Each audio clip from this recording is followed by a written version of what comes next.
the first thing we learned actually came before we ever moved here was from my parents' move. The first piece of advice I could give anybody moving from out of the state of South Carolina to the state of South Carolina, I mean, even if you're renting, honestly, on a vacation, is that the laws here are a little bit different, and who you have as a real estate agent, who you have advising you really, really matters. My parents, it was spur of the moment. They got a referral from somebody. I didn't have a chance to vet the agent, and she was horrible.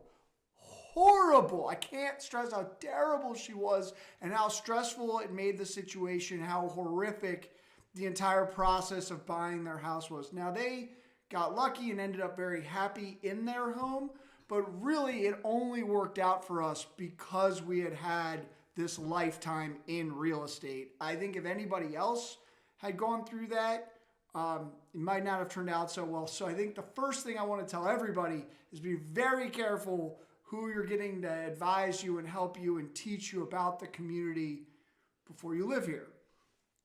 And then that led to us obviously on our house hunt and, what we learned, kind of in our process about trying to find our house. So we hired our agent, and what would you say some of the first things we learned?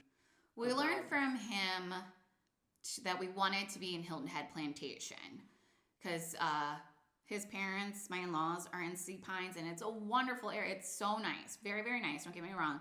But we just couldn't take the tourism in the sun, how crowded it is in the summer. So we knew we didn't want to be there. And he told us that most people that reside on the island year-round do live in Hilton Head Plantation.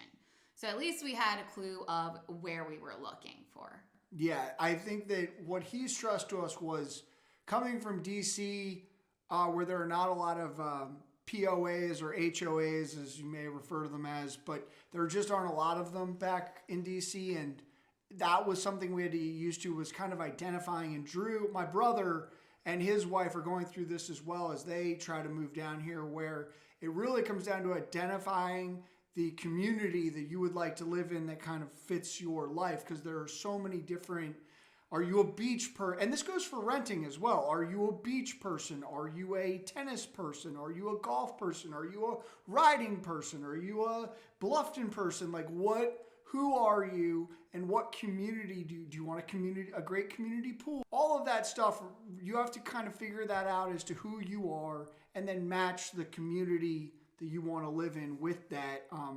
If you're a younger family, where does that match up? If you're somebody retiring, where is that community for you? You could really get in the wrong community and not still be happy because it's Hilton Head, but exactly. maybe not as happy.